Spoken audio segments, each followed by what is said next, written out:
little bit of a gloomy day today. Welcome to my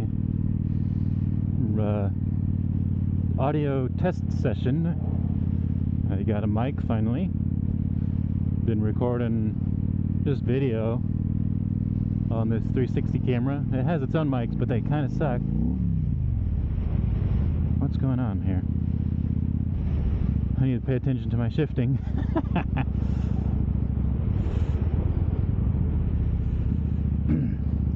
Alright, so there's a new video on the channel. Pretty much the first one that you hear me, I guess.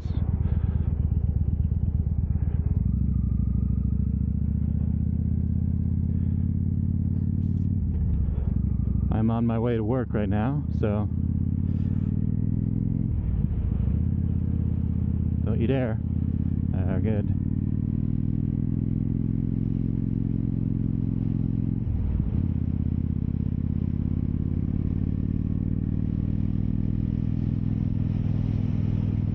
I hope the audio's coming through fine.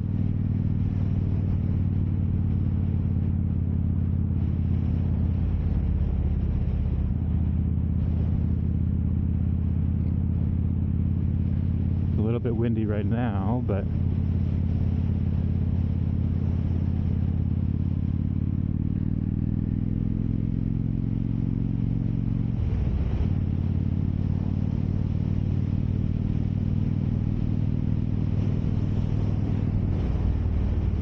right, so, oh, trash bag. Something in the road there. Right, so I'm on my way to work. You can call me Scott Milk. This is my channel. Welcome to my channel. This is my first video, so we're just getting started. You know, I'm still learning this motovloggy stuff. And I know what you're saying. Oh man, another motovlogger. And yeah, that's pretty much it. That's all you have to think. Because that's pretty much right.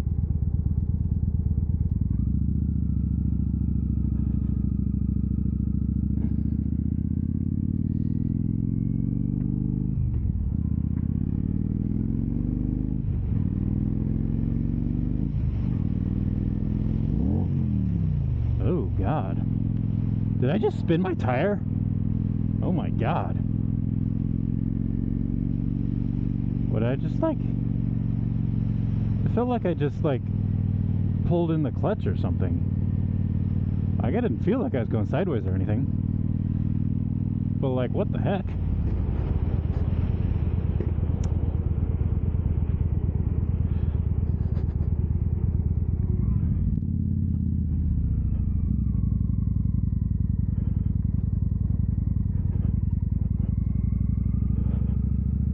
Okay. If you guys are wondering,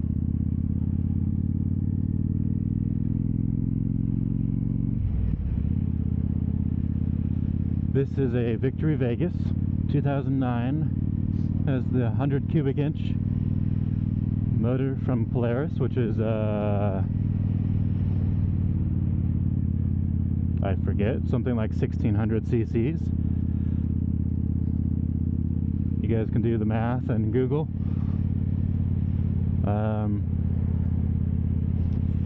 It's a pretty nice bike. I like it. This is actually my first bike. So yeah, I'm learning on a 1600 cc cruiser of all things, and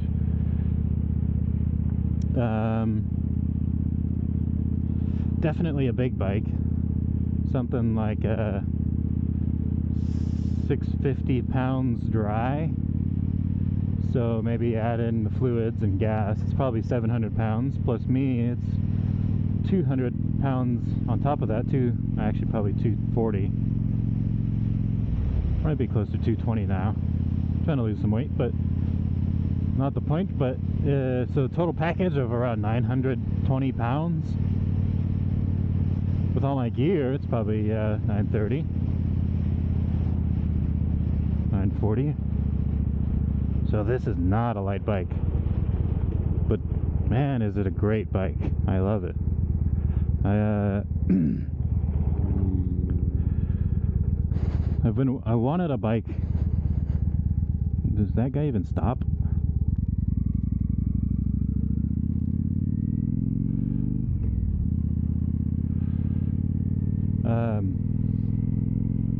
So I got this bike back in September. No, end of August. And I've been kind of just learning to ride for the first month, just mainly in a parking lot, and then finally took a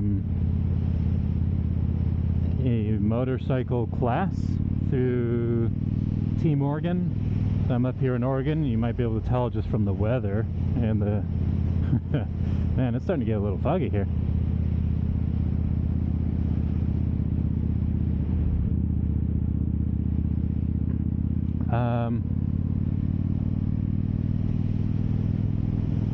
So yeah, it's took that motorcycle class, and then I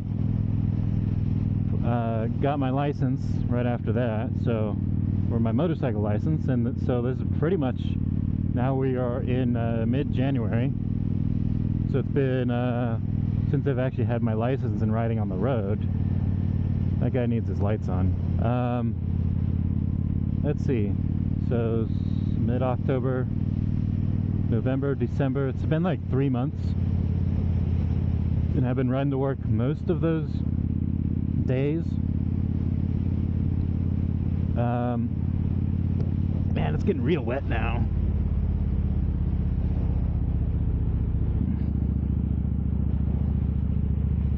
I need to pay attention to the road a little bit. My face shield's getting all wet. I hope this thing isn't, but we'll see. Still recording, so.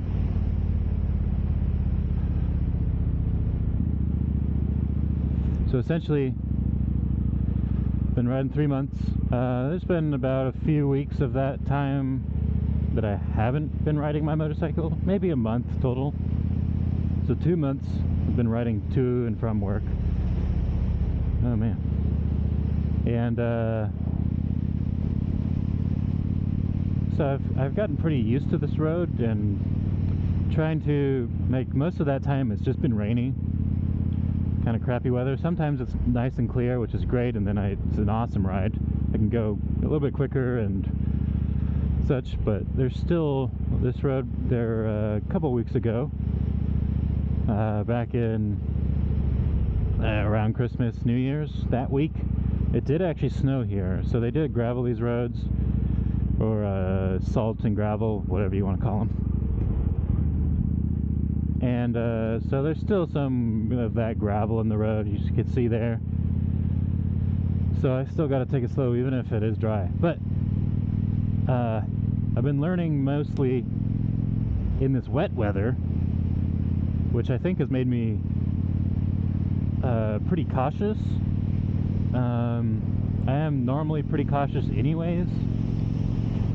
I try to play things safe, except for the fact that I'm riding a motorcycle, which is inherently dangerous, but that's something I've always had a dream of getting a motorcycle, and I don't know where it comes from, because no one in my family has motorcycles at all. None of my friends have motorcycles. It's just like a thing. I like motorcycles. They're just a dream of mine. So back in college, when I was going to college, you know, the drain of money that it is, I started just thinking, I don't know, it's like where the dream kind of came from. I was still in 5th there. Wow. As for a motorcycle, I don't really know why. It was back in, like, I want to say it was my freshman or sophomore year. I wanted a motorcycle for that long, and I went to college for 5 years, so it's been about 6 years, 5 or 6 years that I wanted a motorcycle, and I just never got it. But finally the opportunity came up, and that is, I had a Toyota Tundra. That was 2004 Toyota Tundra, double cab. It was only two-wheel drive, which kind of sucked because I've also started to take a liking to off-roading and overlanding and camping, that kind of stuff, which I got stuck a fair number of times in that truck just because two-wheel drive, open diffs. So yeah, I was kind of a broke college student at the time when I got the truck. It was a really good deal because it was my dad's coworker selling it to me for my first vehicle out of when I was in high school, and it was a great truck. It was a limited edition, which had the roll it down back windows, the leather seats, the everything.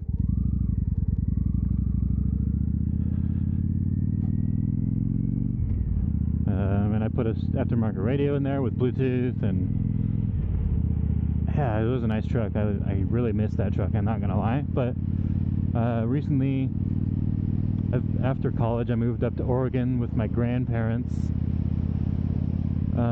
just because they're like, hey, we'll offer you free room and board while you look for a job.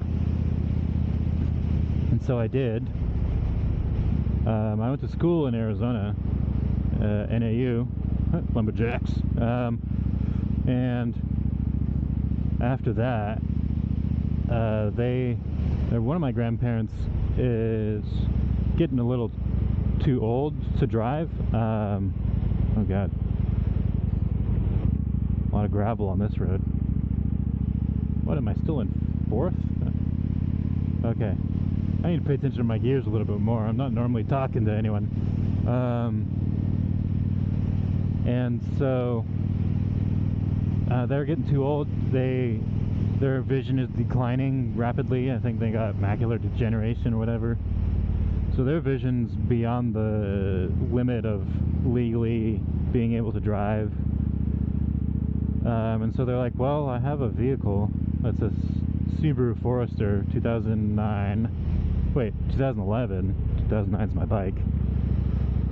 And so they just straight up gave it to me, which I'm very lucky to have it, because it's like, some areas it's an upgrade from my truck, in other areas it actually kind of sucks, not gonna lie. But at the time when I got it, I was like, yeah, I really don't want to insure two vehicles. And right now in my life, I did get a job, and so I've been commuting, and commuting in the 2004 Toyota Tundra, it gets like 12 to 14 mpg. That wasn't fun.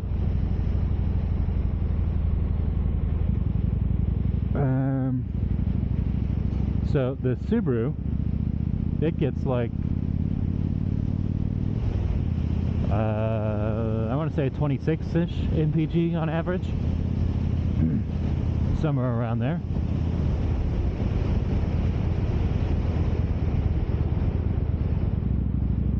I always go too fast into this turn and the next turn for some reason. Gotta pay attention. There's still gravel in this road. As you can see, there's lots of it. It's kind of getting real annoying. I wish they would street sweep it or something, whatever they do. Let's go to the outside here. So I sold my truck because I had this Subaru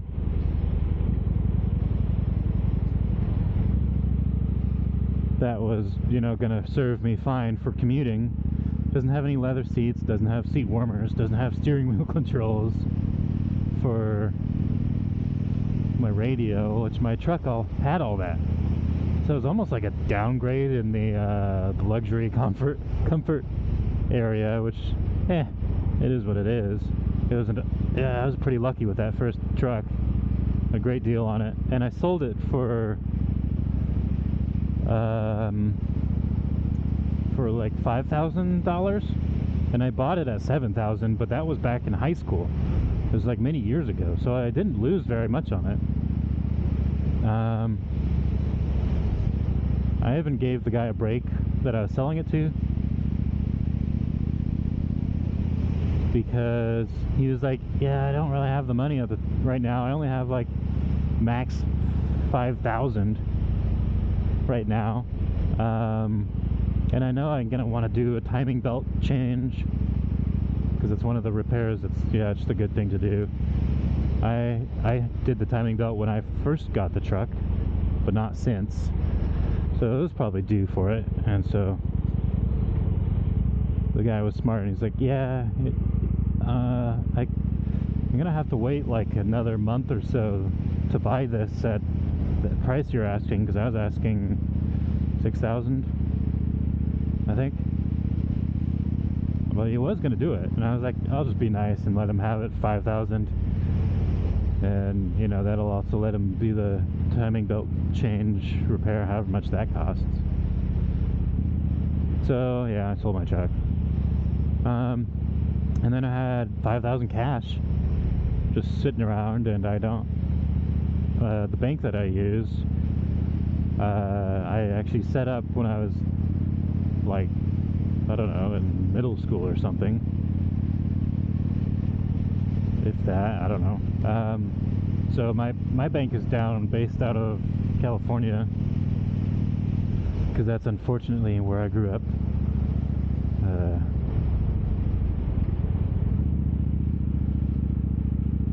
I guess we're just taking a gentle cruise here.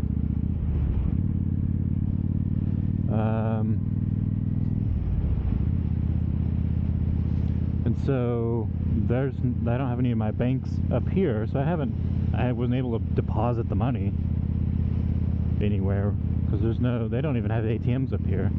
I could probably use another bank's ATM and I get charged like a fee, but that's just like, why? So I had 5,000 cash from selling my truck, and I was like, what the hell do I do with this? And it's just been sitting on my desk, and then I was starting to think like, oh yeah, I've always wanted a motorcycle. And so I started to look around, and I knew I always wanted like something like a Honda Shadow, the VLX.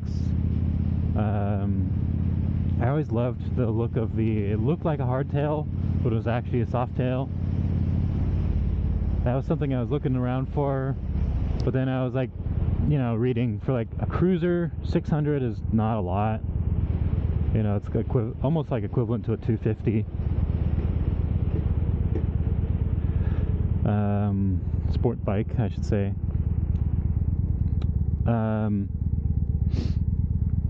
So 600 was like, it was pushing it a little low. I was like, yeah, it'd probably be a good starter bike. But I know me, I'll want to keep it for a while.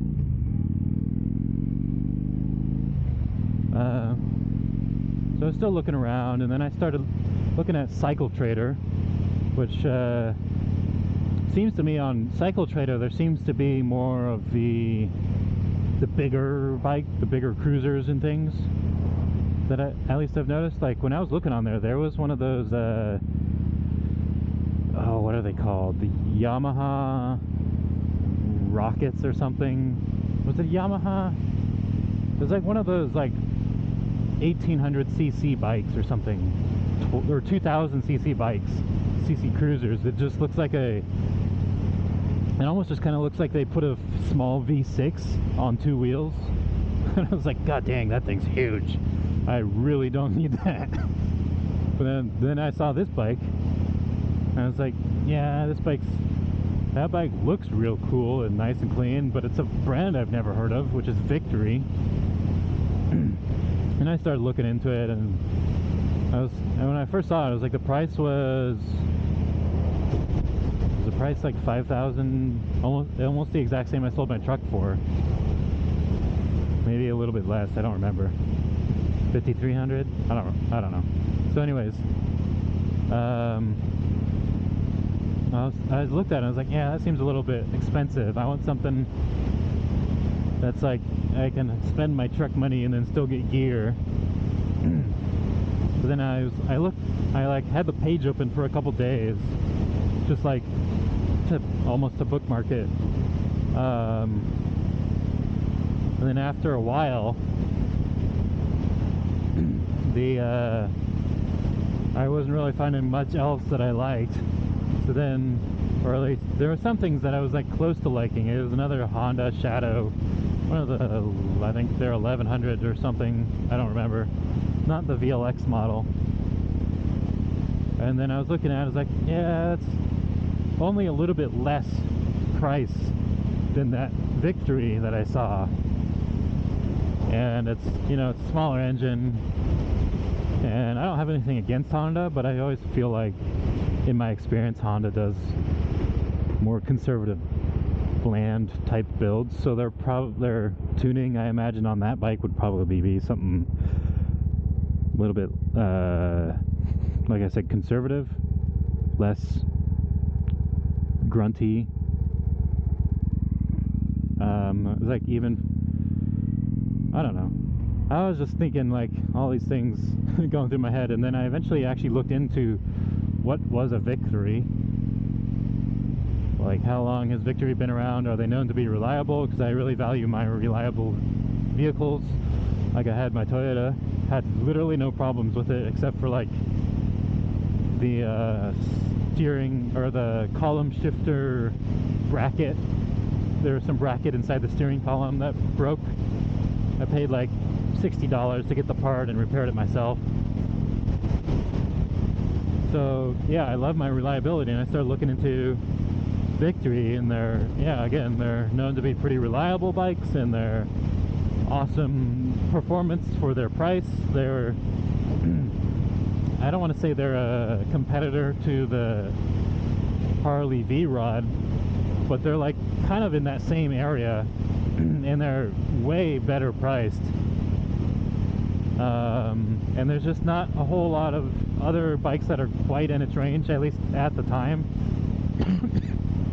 So there's a lot of good reviews on them, and so I got thinking, like, yeah, this looks pretty much exactly what I like in my vehicles. It's reliable, they're good priced, and I started looking at other Victories across the nation, just what they're selling for. You know, a similar one was going for like, let's see, you know, they're going up around $8,000, $7,000 average, and so this one was $5,000, and I was like, okay, this must be a really good deal. I gotta go check out why first. But I didn't want to ask that directly to the guy. I was like, why is this price so low? Because he's like, oh, this is low? Well, I'll raise the price then. Or, you know, you don't want to ask that directly. That's a yellow. I gotta pay attention to the roads here. So I ended up going there and checking out the bike. I was like, yeah, this thing seems really nice. It starts right up. It's a clean bike. He kept it in his garage, and it was just an older guy that said, yeah, I just haven't been riding it anymore. Getting old. So I was like, okay, maybe he just doesn't know what the price is or what it's worth. And so I bought it. Didn't even negotiate the price, actually. I was kind of not on the grounds to do it, because I kept saying, when I was looking at it, I was like, yeah, this thing's so nice, it feels right. I probably let myself get a little bit too enthusiastic and into showing how much I was excited for it. I was not in first there.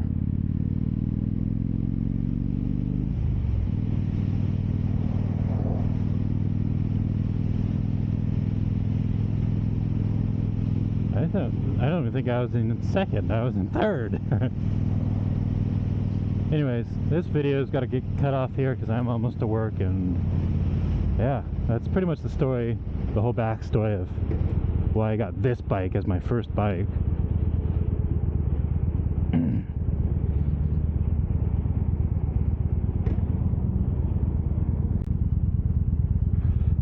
Alright guys, what's going on? I'm on my way home. It's really dark out, so this is probably not the best for video. It's been a whole 10 hours since, no, 10 and a half hours since I last saw you guys or talked to you guys. I was, you know, on my way to work. I think I'll just stitch these videos together like this. because it kind of makes sense. On my way home, I can take the freeway because there's, you know, nobody home, or I mean, nobody out. I have the swing shift, if you were wondering. You go from 2:30 to 1 a.m. So that means on my way home at 1 a.m. there's another biker out. That's surprising.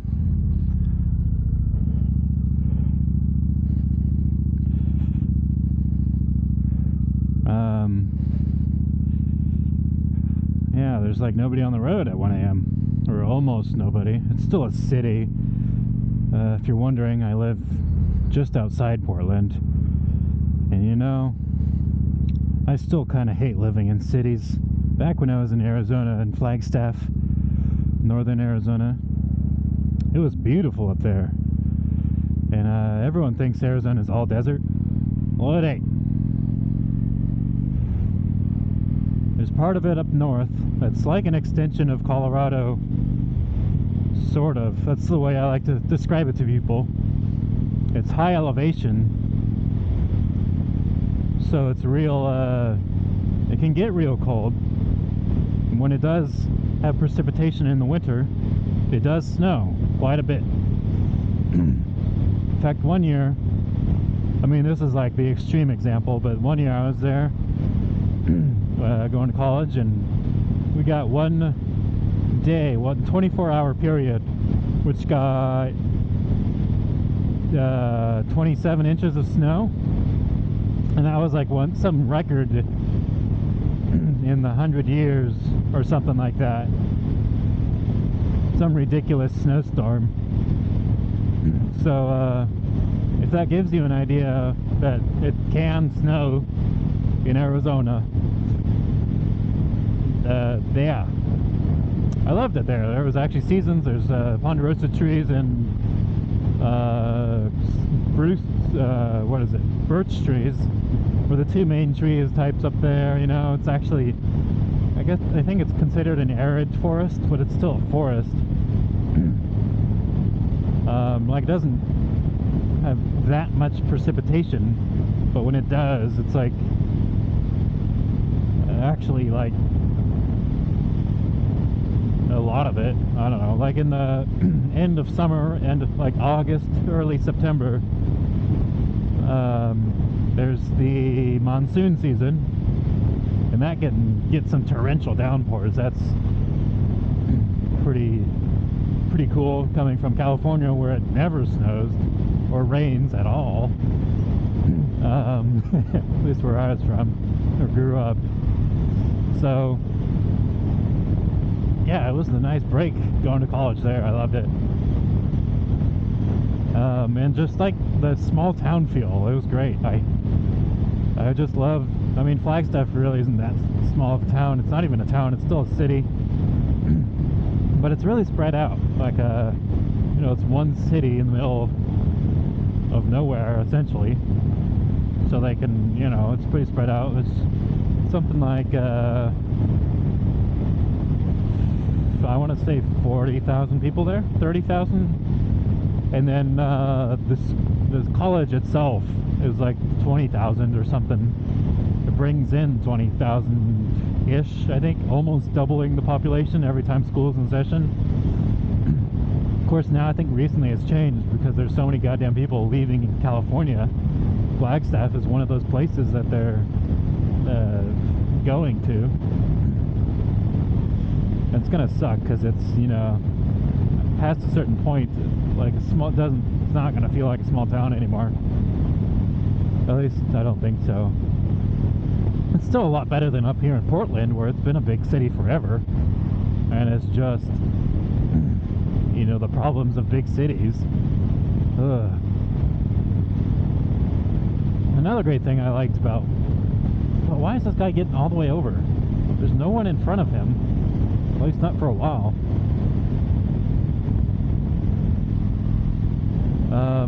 Another great thing I like about Flagstaff, though, is the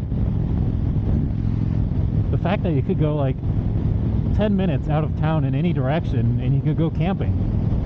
Like, it's just open land. almost like it was BLM land, Bureau of Land Management, where you can almost do anything on it, but it was actually National Forest. It was the Coconino National Forest. But it, I mean, like I think one of their slogans or something was the land of many uses. I think it said it on a sign somewhere. I forget where I saw it. But it like definitely is. Wow, there's still a lot of people out tonight.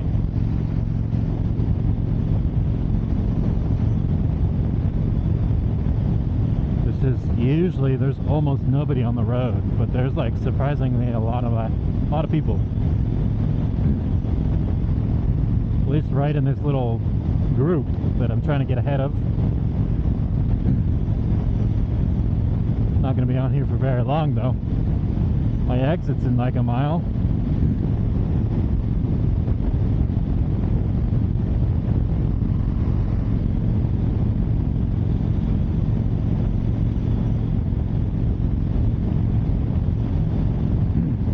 So yeah, I love that about Flagstaff. You can go anywhere. You can camp almost anywhere in the National Forest.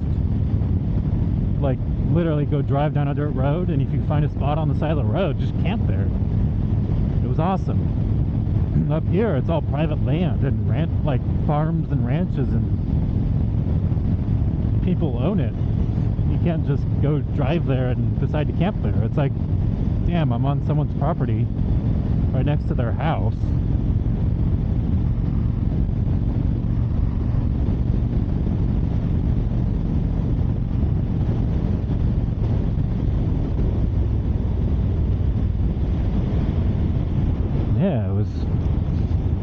That's what kind of sucks about up here around Portland. It's all just private land. Okay. Yeah, short rant there. A little bit more about me, I guess, as we kick off this channel. This is what it normally is like. There's nobody around. But yeah, I'm gonna have to cut off the video here. Thanks for watching and listening, whatever. It's mostly probably going to be listening, to be honest. I actually already edited the first half of this video while I was at work, because the awesome part about this camera is it comes with an app that you can edit in the app pretty nicely. Still, I mean, for like a phone editing, it's pretty good, but the you can get a few more features and a bit more official feeling experience, I guess, if you want to call it that, if you go on the desktop app. So yeah. Anyways, I did it at work because, man, we had some parts today that I was running that I would run for like an hour at a time. So I had a whole bunch of free time today. Don't normally have that, but yeah, it was cool. Anyways, catch you guys later. You guys don't need to see which house I live in. Ciao.